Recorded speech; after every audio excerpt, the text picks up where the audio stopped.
Hello and welcome to the Anything Literally podcast. Today we are talking about new cameras and camera technologies and products that go around camera and the video and photography world. So we talk about cameras a lot. It's our thing. And you guys seem to like that, so we're going to continue talking about cameras. Yeah, we get the most views on camera stuff, so we're going to exploit that while we can. Yeah. So recently, over the last couple of weeks to a couple of months, there have been a lot of new cameras announced, mainly from people like Sony and Blackmagic and so on. So we're going to talk about them. So Blackmagic, Dan, I know you like the look of the A10. Do you want to describe what that is? Okay, so the A10 is a video switcher. It has the original version has 4 HDMI ins. You can switch between them, fade, do picture-in-picture. It's a really good little portable video switcher. It's brilliant for setting up in a small location and doing a live stream with 4 cameras. They have released what I would call the A10 on drugs, as it is called the A10 Extreme, or the Extreme ISO. There's 2 versions of it. The Extreme puts that 4 HDMI up to 8, and you can do even more effects with it. It's basically a board of buttons that I would love to get one day. They look amazing. Buy it then. Can't afford it. It's $1,000. Yeah, ask someone really nicely for like a loan and never pay them back. Not sure that's how it works. But basically, for the video world, if you're doing a live stream, for example, I'll try and explain this for people that wouldn't know what a video switcher is. If you're live streaming a show or a concert, you'll have a visual mixer or a video mixer or a virtual mixer, as some people call it. Basically, you put all the cameras into this, and then you select which one you want the audience at home or on the screens to see. So the A10 is meant to be an affordable version of that for like churches, small concerts, stuff like that. But so Blackmagic have come out with this new Mini Extreme, which, as far as I can tell, has got a lot of hype around it because mainly because it has more channels, and another reason is the fact that you can record all 8 channels on the new big one. You can record them all at once in the desk and create ProRes files. Which I could just imagine that data. Can you imagine that? It's probably a hell of a lot of data. Well, it can accept 6K feeds from the Pocket Cinema. So it's 8 6K feeds all at once. That's enough, isn't it? A lot of data. It's a lot of hard drive I'm space. guessing my 32 gigabyte SD card from Amazon's not going to cut it. I think it will only record onto like Samsung T5s or T7s. Yeah, it's over USB-C, so I can assume it would only accept high level hard of drives. data. Yeah, and SSDs. If you're not plugged into a server, it will not work. But it also takes it integrates the Blackmagic system. So if you have the other new Blackmagic camera or an Ursa Mini or whatever, you can now use the digital zoom and focus and stuff on it, so you can wirelessly control your focus and stuff like that, which is really cool. I think the other feature. The other thing I can imagine this is going to be very popular though, with like especially lockdown. Yeah, it's going to be smaller businesses will love this for broadcasting, I think. Yeah. Well, one of the amazing really features nice is you can live edit the colour in DaVinci Resolve if you connect it up to a computer of some kind. So that means you can send Blackmagic RAW from all of the cameras and then do colour grading and live stream it and switch between them all at once. So it has pretty good. Mad amounts of functionality at this point. You're going to need a lot of horsepower. Yeah, you probably would. Yeah, I can imagine. Yeah, it's going to be really popular for sure. I've watched a couple of other podcasts from like small event companies and some churches and stuff, and they all seem to be really hyped about it. I think we'll just have to wait and see on reviews and stuff when it actually gets sent out. Yeah. Because that's normally how you tell if a product's going to live or die. But Blackmagic the Blackmagics have also released their new 6K Pro, which I'm very interested in. Same. It's a new pocket camera for anybody that knows the Blackmagic lineup, but it's basically their 6K camera, which they released last year, I believe, or the year before, in a new body. with new features, and it's a couple £100 more expensive, but to be honest, the features don't worry. make From Pro it worth AV, you can finance it for just £42 a month. Isn't We're that not- leasing though? It's not. I have no idea. I haven't clicked and viewed more details. Maybe they So- shouldn't sponsor us. They're not. They're not. I should clarify. They're not sponsoring us. Yes. But if they But would, I think they should. Yes. But yeah, it can do a 6,144 by 3,456 resolution, so that's just over 6K.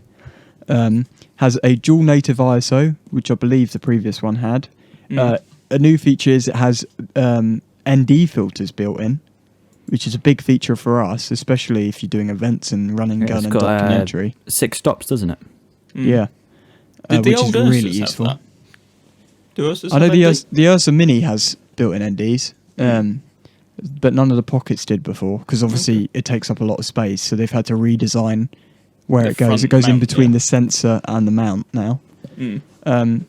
They basically copied the C70 in that regard. Mm. Yeah. It also has a new tiltable screen because people hated the old one. Yeah.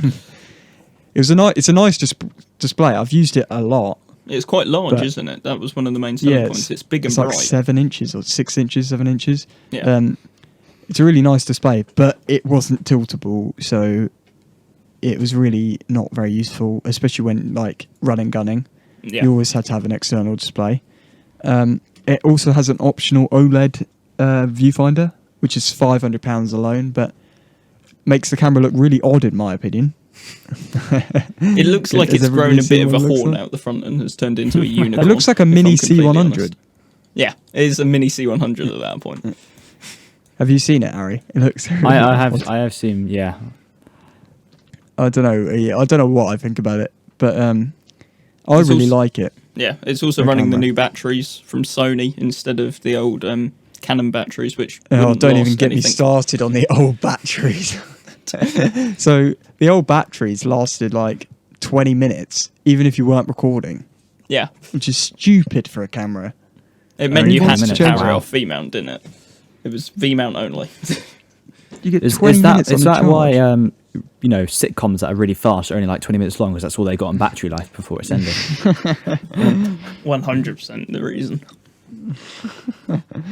Yeah, I think it's going to change the game. It's Hopefully, yeah. because it's like £2,250, isn't it? Yeah. If I'm- With that, Correct. yeah. Yeah, with that. 1800 without tax. Which, if you compare that to like the A7S Mark, whatever they've released, I know the A7S A7S. Yeah, I know that's full frame, and this is Super 35. Yeah, But- so you lose the low light, but you get much better resolution and a lot more functionality with this kind of Yeah. camera. It's also got a much higher bit rate, which I Yeah. love. Though the But only also the- thing I would say about it is, Yeah. I'm looking at it now, the spec sheet with photos, and the specs of it are amazing, especially for the price. But I don't like the design that much. Yeah, it's got the weird pocket design that they've had for a while. It kind of reminds me of like go back to the early 2000s and you've got a camera that you've got to wind back and you've got your film in it and you'd give it to a kid on your holidays. It reminds Did me you of see one the of those. first one though? Did you see the first pocket? That Oh, was the even original worse pocket designed. cinema, you could physically fit it in your pocket without a lens. Yeah, it was brilliant. I get why they've done this design because they've tried to make it as small as possible. Yeah. But I know people that use gimbals hate it. Yeah, because it's 'Cause, so like- wide, it causes so many issues with I don't know handheld about the gimbals. new one. I don't know how the new one balances, to clarify. to be, but looking the at old it sideways, 6K, it doesn't look too bad. It is the old mega 6K didn't. wide. Oh, No, no, sorry, the new one. The new one doesn't look too bad. Yeah, Size-wise. we'll looks have a to get our normal hands camera. on one and test it.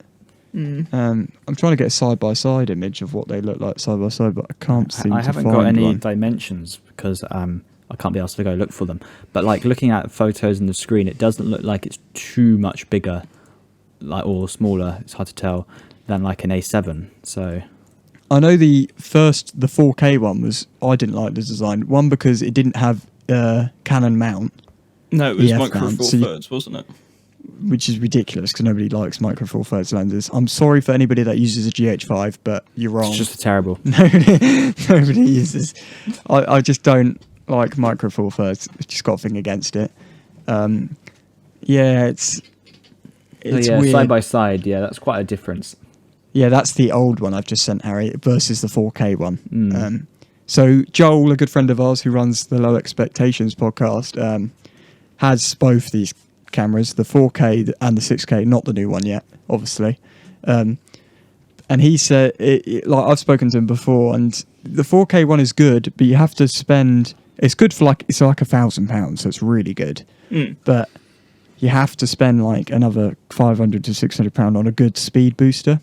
Yeah. To really make it function, because it's Micro Four Thirds. It's not. You need that light in there to get a properly exposed image, especially in some darker environments.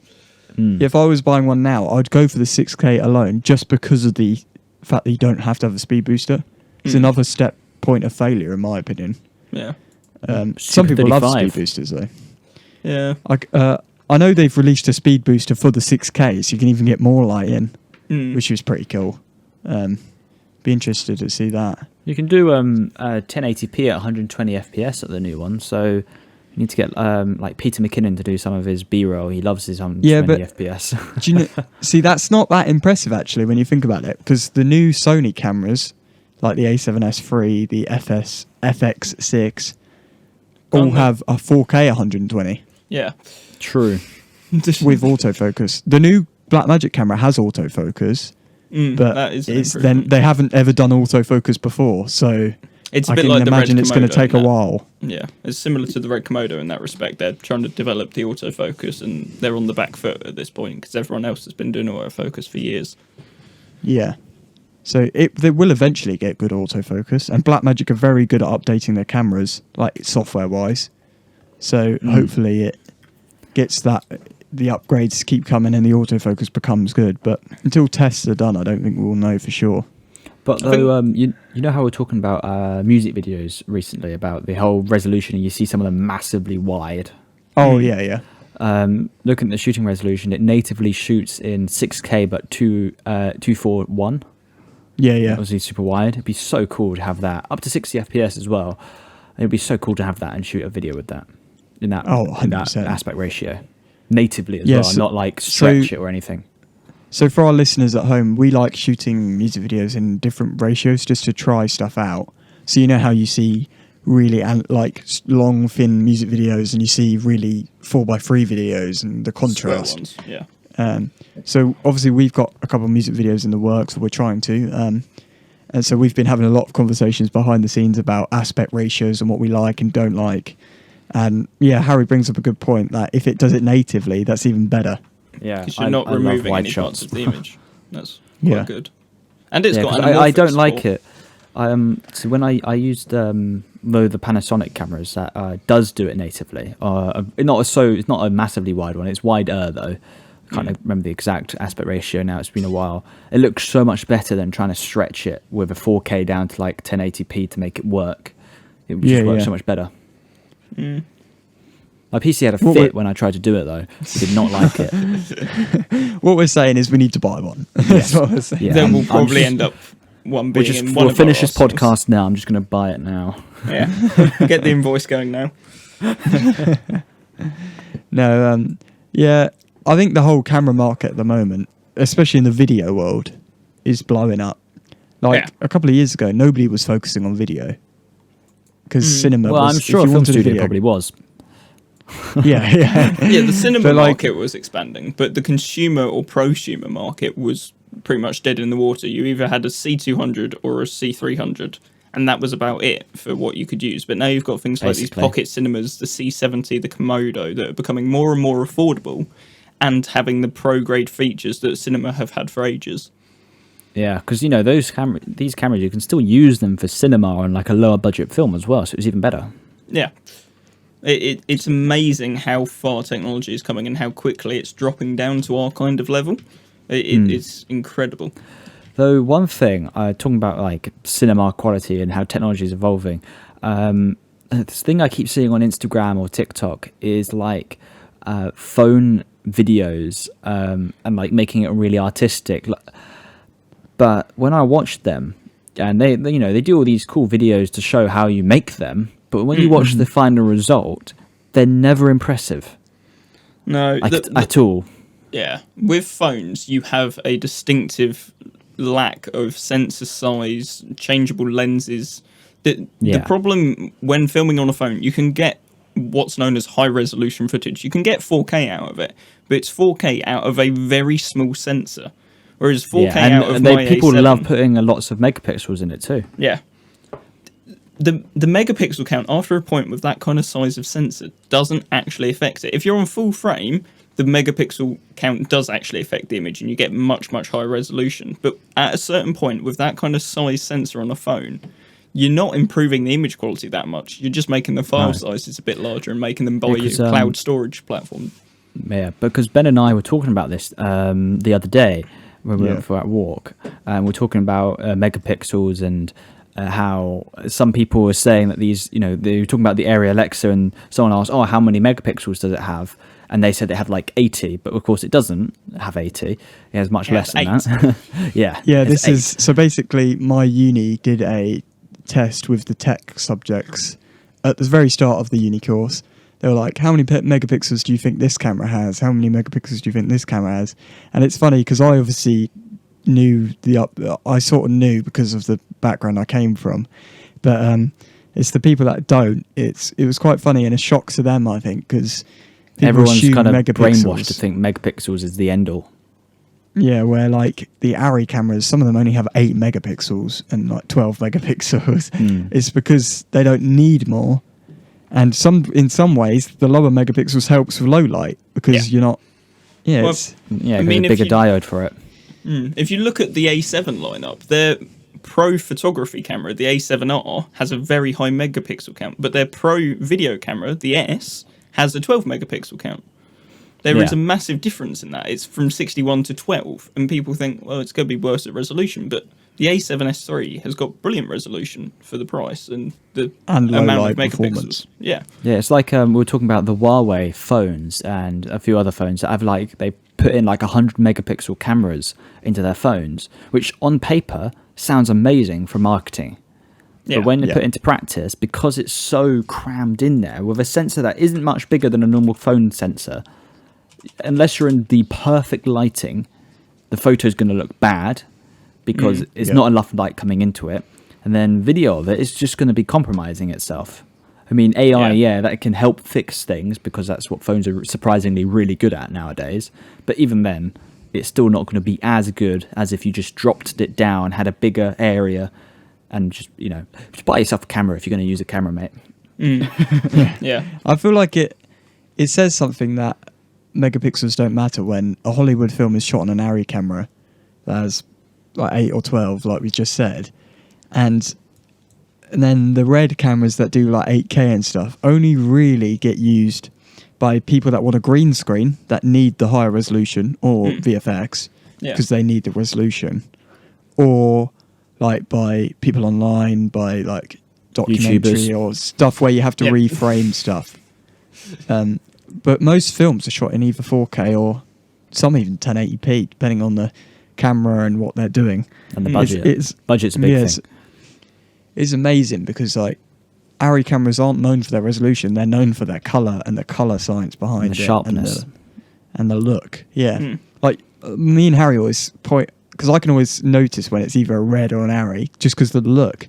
You get an eye for it, and then you know what you're looking at. No, if you look at like footage of like pretty much any camera, doesn't matter what it is at this point, and then compare it to a phone camera, almost always you're going to tell which one's which just by how it looks. Well, look at the photos. I know photos are a different story, but look at the photos we took on that walk, Harry. Compared, me and Harry went on a walk the other day, socially distanced and lockdown and all that, just to get some photos and get out and about.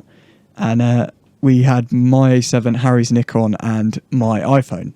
And I took a couple of the wide photos on my iPhone, and you really notice the lack of sharpness, especially in the detail on the phone.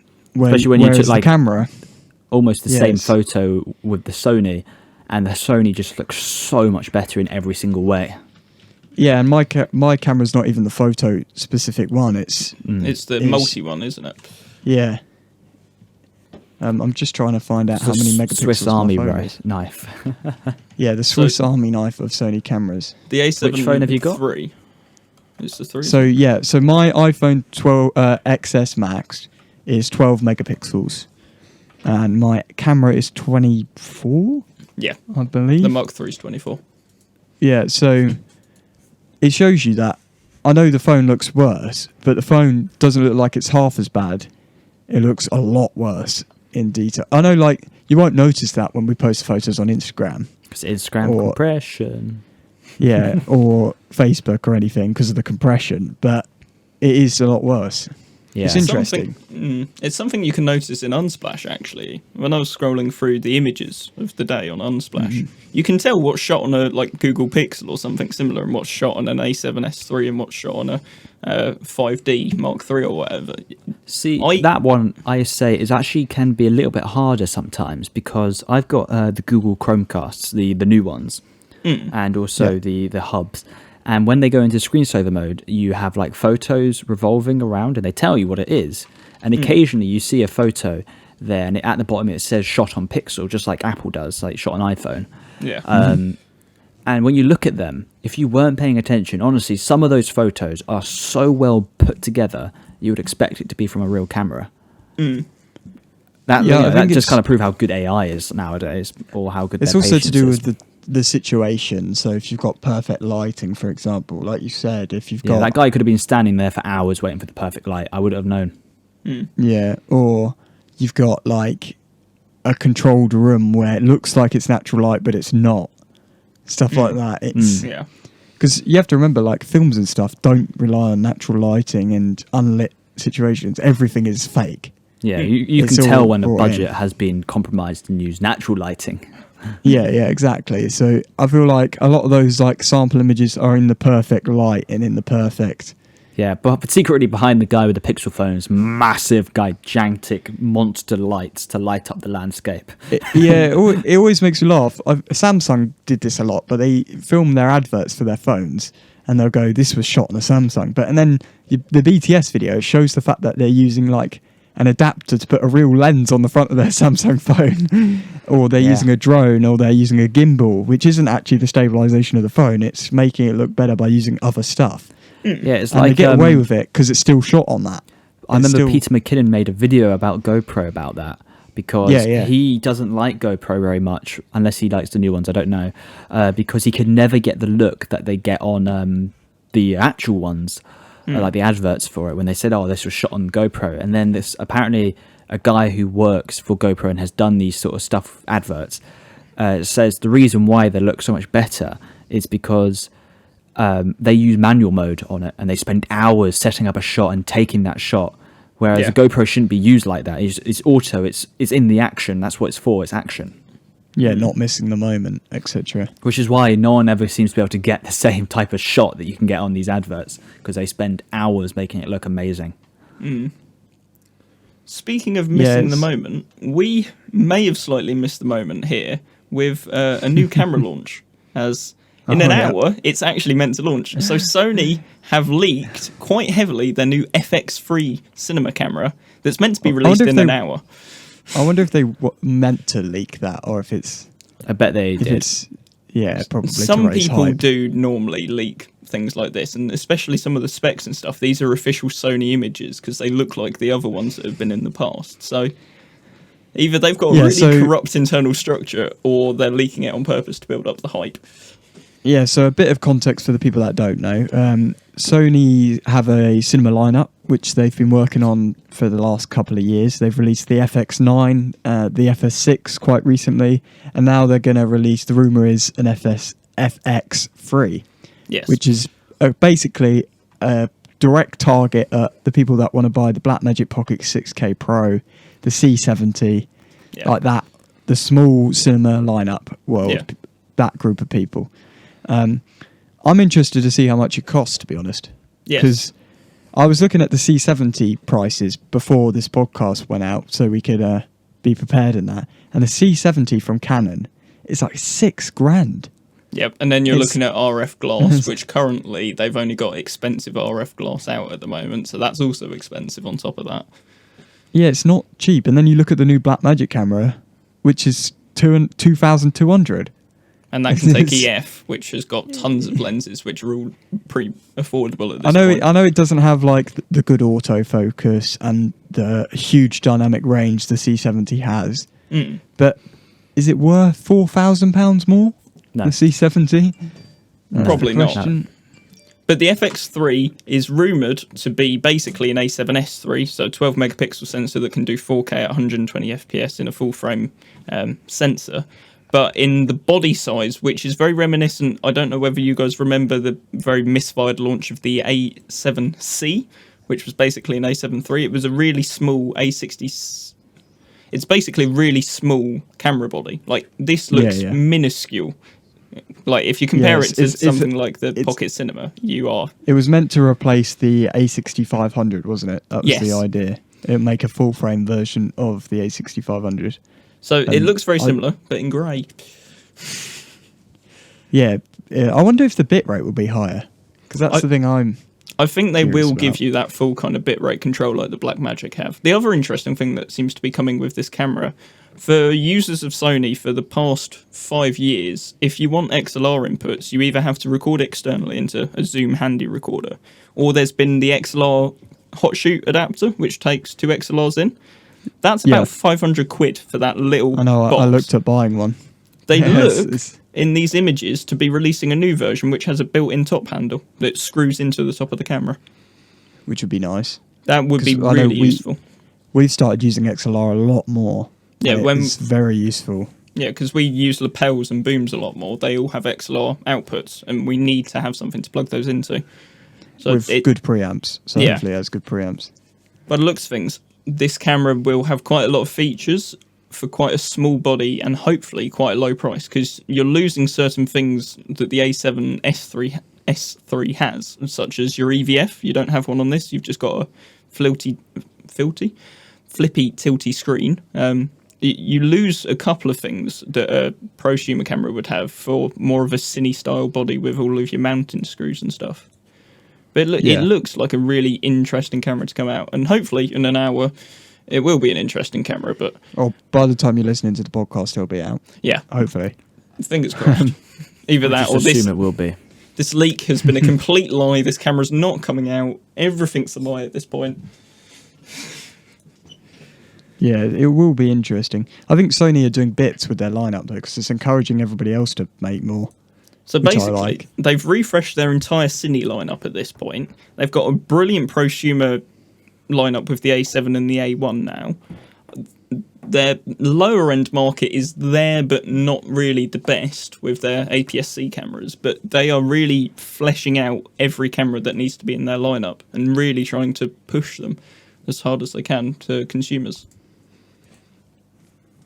Makes sense. Yeah.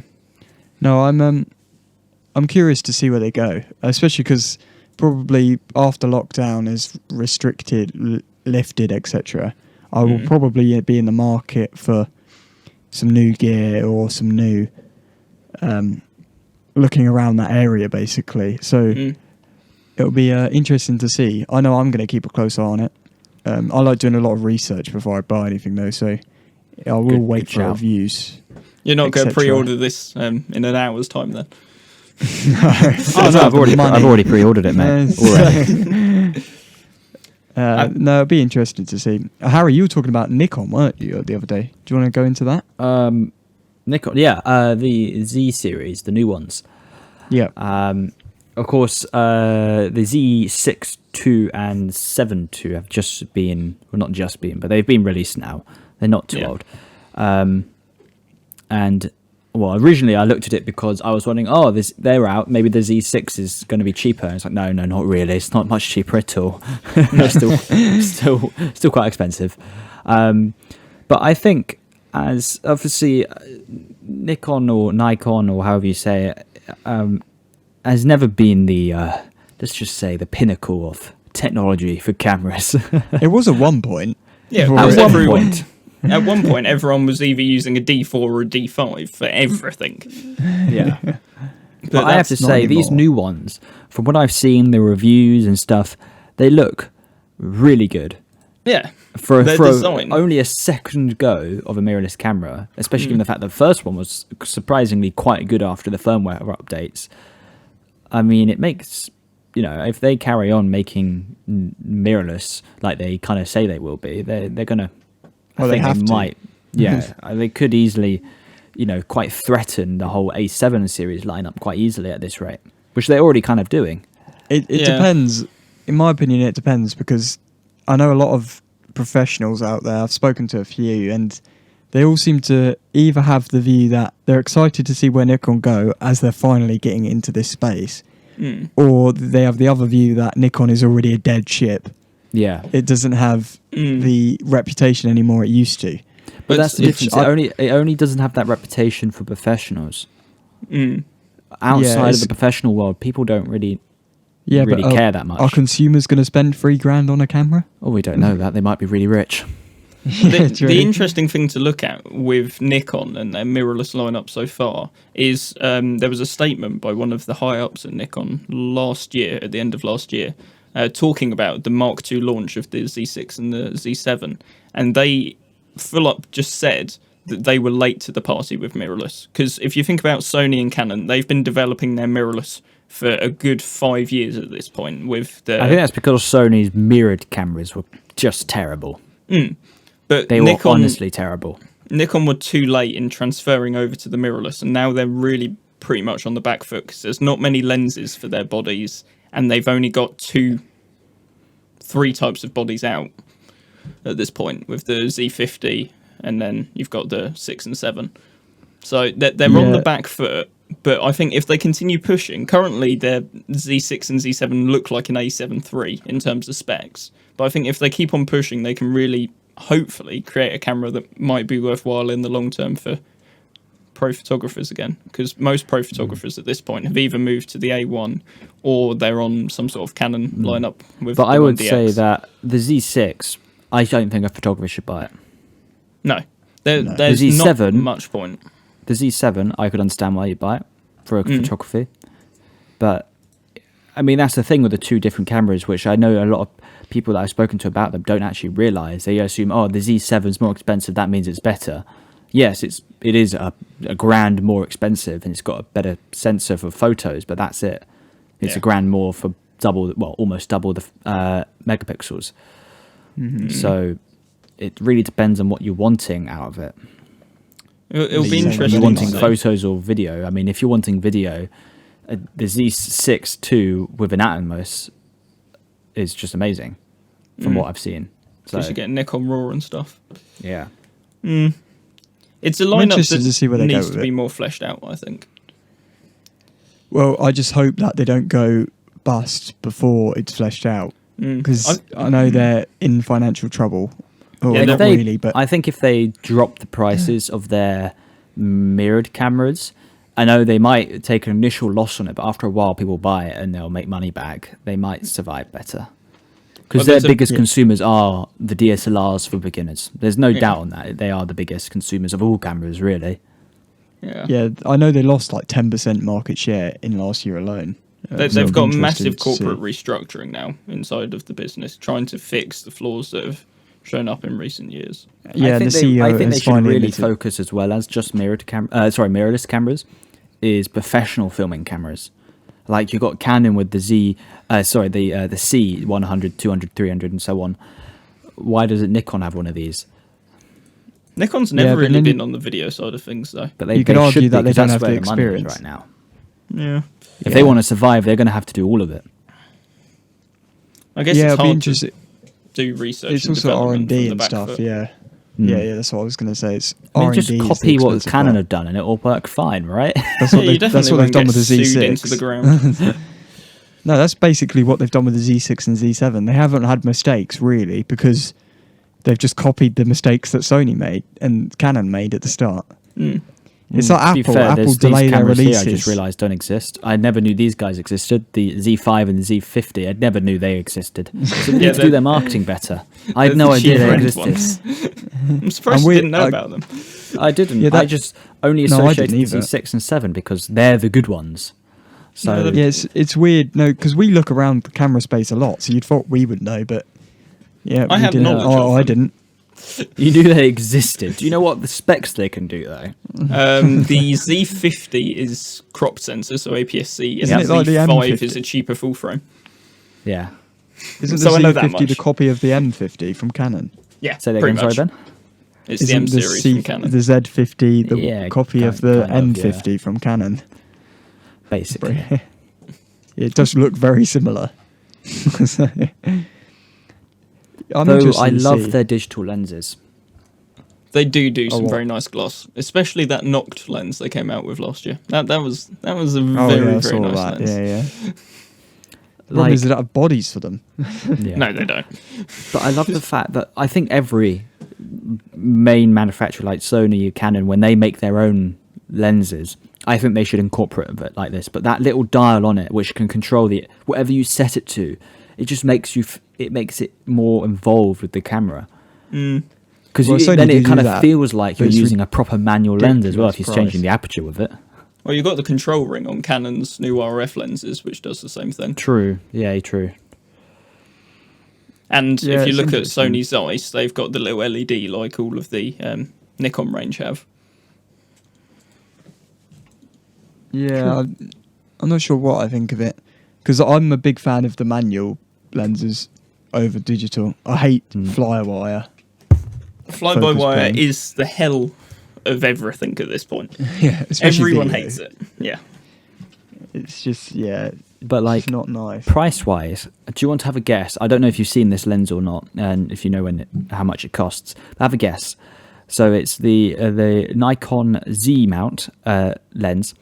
It is 58mm at f.95. That's the knocked lens. It's £8,000. It'll be like 1,200 quid or something, won't it? It's not 1,200 quid. Dan was about right. Yeah, it's, That's 8,299 pounds. Oh, it's because it's below f1. Yeah. Yeah. That's the problem. It's If just it was f1.8, so it'd be expensive. £1,000. It's also the size of a 70 to 200. If It's anyone huge. knows Yeah, what I'm they looking look at like. I'm looking at the photos now. It is a monster lens. It is monstrous. And it's only manual focus. No auto. Well, why would you want to be quick You and could easy to probably use can't as get photos? auto. You probably can't get auto to work with 0.9. No, you probably F-stop can't. 0.9. No, Probably I know wouldn't there work. was. I remember watching a review a few years ago of someone trying to use autofocus on a lens that could do that. It was just it just couldn't do it. It was terrible. Honestly, I know. So, I know. Sony have managed to make their autofocus work on their f1.2 lenses, but I don't Yeah. think they'll risk going below that because it will ruin the reputation of the autofocus if they're not careful. yeah, I mean, the lower you go, it just gets harder and harder for the camera without a LiDAR detector or something. Which Yeah, is it where does, yeah. DJI comes in with their new LiDAR autofocus system on the new Ronin. Yeah, but they're not the Exactly. first people to do that. It's been on film for years. LiDAR's Yeah. been used for. But it's this not is the used first for auto. time the consumers can get it easily, though. Yeah, I mean, For a good 150 price. quid, I get LiDAR autofocus. Exactly. Why haven't you got Only it on yet? their gimbal. Only on the gimbal. Yes, you do Yeah. have to use the gimbal to get the autofocus. That is a minor problem that I have realised. I mean, they No, could. This doesn't just because it's on a gimbal right now doesn't mean later on it won't be. I mean, maybe they will release something else for it soon, like a cage with it. Who knows? Who knows where possibly. DJI is Well- going to go with it? This is if they go successful with this product, it could easily make them much richer. Well, they're already Yeah, pretty a lot of rich from DJI drones. stuff is like that though. Yeah. Well, No, they're rich now, but why don't they go rich? They've been releasing a lot of products as well. Talking about that, Have I know. Yep, the Mini 2. Oh, not like after Christmas, but before Christmas they. Oh yeah, they're loads. releasing drones left, right, and centre. Yeah. Yeah, Er- and they've even got a their Robot view is- Master series. I had no idea what that was. It's an Yeah, driving educational cars. robot. They're sort of turning into the Samsung, like they make a lot of Cool. hardware for other people. I Like love them, the Osmo Action camera. Oh, my the brother's little- got one. Yeah, the little one with the screen on front. I know GoPro's now copied that essentially Oh, you with mean the new one. you mean that one? Yeah. But like when Yeah. it first came out, where obviously it was the first of its kind with a screen on front, it just looked amazing. And like, why did no one else think of that sooner? Here's a good point. I guess the only other real thing that we've got to talk about today is another bit of Sony news. That the A7S III is finally getting an update to make it look more cinematic. Now, I don't know much about colour, but it's getting an upgrade so it can do S-Cinetone. Ben, what the hell is S-Cinetone? So, as far as I understand it, because I haven't actually used S-Cinetone yet, because it's only really just come out, it is Sony's attempt at competing with Canon's Cinetone colour. Okay, so you get cine-type colour out of the camera now. Yeah, so you get more dynamic range than you would if it was in its standard mode, like the standard colour profile. But it also gives you a bit of flexibility for colour grading because I know a lot of these is 10-bit, I believe. All right, yeah. I've found the why they've made it. So I'm reading the white paper for it now. Oh, fun times. So Sony developed S-Cinetone to meet the demands of post-production color grading for RAW and XOCN file formats. And it's built on Venice's popular cinematic look with a film-like colour, pleasing rendering of the skin tones, and has gained such a good reputation in the market. S-Cinetone is different in that it has been designed to quickly and easily create rich-looking final content without the need for expensive post-production. So it's basically just making the post-production easier and cheaper, essentially. Yeah, so I'll tell you why they've done this. So basically, a couple of years ago, people hated Sony colours. Back when the A7S II was just released and stuff like that. They had a really bad magenta shift, didn't they, with the original Sony when you colour? boosted the exposure, the image would go pink, is basically what would happen on the older range of cameras. So Sony started working on this Cinetone world behind the scenes, and they believe they've finally got it right. And it's basically so the Venice was always known for having good, amazing colour for the price, because it was like competing with Ari's colour. It's still not as good as Ari, but it was getting there in the digital world and that. So Sony wanted to put that in their mirrorless cameras, so they developed S-Cinetone. And I know it has to be on a camera that has 10-bit, I believe. So that explains why it's only coming to these new ones, because these new ones can all record 10-bit. But I'm glad it's coming out, because I would, if it was on my camera, I'd love to use it. I'm not going to upgrade just for it. Oh, it's just gotten further down the white paper. It's only actually 6 pages long. So the dynamic range of it is 460%, which is actually lower than S-Log 3. Yeah, but because of that, the dynamic range and the balance of noise and everything is really, really good. And also the characteristics are, because of its highlight contrast is low, the look of highlights is soft and light, and since low light contrast is a little bit higher, the look of low light is strong and more highly saturated. Because of these characteristics, you can control the look by adjusting just the exposure. There you go. Sony needs to employ you. They should, they should. We use S-Log 2 Yes. For our shoots, where the ones we want to colour grade, because it makes sense for us, because Dan's camera has it. He's got an R Mark II, so it's an older gen one. Dan's camera has it, and my camera has it as well. I would go to S-Log 3 if Dan's had support for it, but it doesn't. Apologies. Also, just get a new camera, man. S-Log 3 is also a lot. It's a weird. I haven't used it much. I've used it a couple of times at uni and stuff like that. It's a lot more flat than S-Log 2. But also has different characteristics, so it's sort of a learning curve between the two. But I love S-Log. The only problem is it's grainy. It's nothing. Like in the shadows, it's terrible. It's grain heaven, unless you've got good lighting. So that's the one downside, and that's why Cinetone is loved by so many people at the moment, because it gives them sort of the S-Log look, but sort of not at the same time. People still use S-Log for like the stuff they want pure flat. So I know, like when I shoot with Joel, I shoot mostly in S-Log if I'm shooting with my camera, because it gives him the best chance to match them with the Blackmagic cameras. And because you get the most dynamic range. But it's a long workflow to colour grade S-Log. It's not quick to do. Though Sony have also released another firmware update for their compact camera, the ZV-1. Have you heard that one? Oh yeah, the vlogger camera. camera. Yeah. So I reckon we're going to get a lot more people streaming on the go with it, because they basically, the update is as simple as it's allowing the camera to stream directly to a computer and go live quickly and easily without any hustle or fussle. But supposedly it can work if connected to a Xperia phone. So so it's not what the A1 cool. had. Essentially, yeah. Yeah, their new phone had cheaper. a HDMI port on it, didn't it? So you can the input Xperia HDMI Pro. as a screen. Yeah, it's interesting. I don't think anybody's going to buy it, but it's No. interesting. I think it's because they when the phone came out, the original, when the Xperia started coming out, it had amazing specs for the time-ish, but only for the people wanting those type of stuff, like the 4K. It was a 5K display, I think it was, and that was the 5K first of OLED. its kind. But nowadays, that's not that impressive, really. No. So It's a bit like the red phone that was released a couple of years ago. Oh, yeah.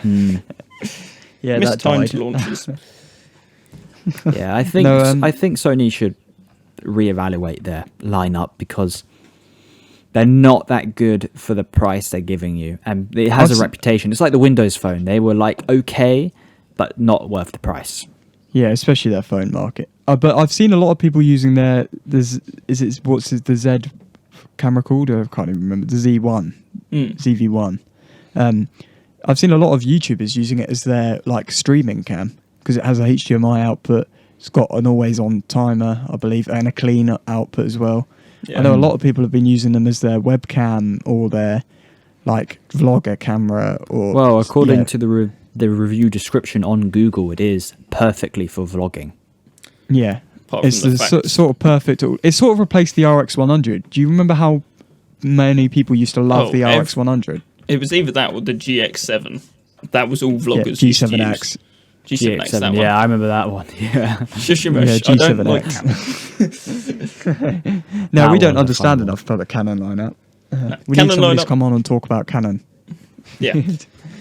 If you know the No, I Canon don't. lineup, please talk to us on the podcast about I think it. though the reason why the RX100 did so well for so long was the fact the lens it had on there was a 28 to 100mm equivalent, and it was Zeiss, so it was going to be sharp anyway. Yeah. Well, it should be Zeiss. It cost £1,000. Oh yeah, you would hope so, but it's a small camera, which you can't expect much out of a 1-inch sensor. Yeah, true. Very true. No, I think Sony are one of the people that have smashed the mirrorless game. They haven't really smashed the cinema game yet. Hopefully they will. Canon have always been in the mid broadcast range and never disappeared from it. I'm interested to see where stuff like bringing it back to the start of the episode, the Black Magic stuff goes, because I know they still have a weird reputation in the industry, because the original Ursas and stuff were really dodgy, had massive bugs. So it'll be interesting to see where they go. Yeah. I think that's a good way to end it, actually, talking about the whole market and how cameras have developed in the last couple of months. Oh, I just knocked sorry, my- we I didn't just speak knocked my much about microphone. That Canon. probably just made a loud noise. Sorry, viewers. Sorry, we didn't speak much about Canon. We don't have much experience with Canon, as you can probably tell. The apart experience from I have Canon had lenses. are they cheap DSLRs, and I think they're terrible. That's my opinion. Thank you very much. So yeah, we're going to leave it there. Follow us on Instagram, Anything Literally Podcast, and we'll see you next Wednesday for another episode. Our shortest episode yet. Is it? Yeah, it's Oh, under yeah, 50 it looks minutes. like it. Or about that. So I don't know. I hope you I don't enjoyed know the it. exact times yet. Let us know what you want us to cover on the next couple of episodes. I know we've probably got a post-production one coming up at some point and stuff Yeah, like that. Dan So wants to talk about post-production. Yeah. yep. I've already And filled then let us time. know. also, we're going to force Dan to watch WandaVision so we can do an episode on that I once still the haven't series is watched it. finished. Well, wait I feel- until the series is finished, then we'll make you watch it. I feel like this could be a running gag for the podcast. At the end of What, each episode, WandaVision? have you watched WandaVision yet? No. It's gonna be like 3 years on, and we're going, have you watched WandaVision yet? It's like, what? No. It's like, there's 5 seasons of it. Watch it. Dan, you have Disney Plus. Watch it. Yeah, I'll get around to it at some point. I'll get No, around to it. Family Guy has just been added to Disney Plus for the UK, so I'm so happy. I'm gonna have to binge watch that because I keep watching clips on TikTok and go, I need to watch this. So, I'm happy now. Anyway, we're past the 50-minute mark, so we should end this now. We're past that Okay. number. We'll see you next week. See you next week. Cheerio. Ciao.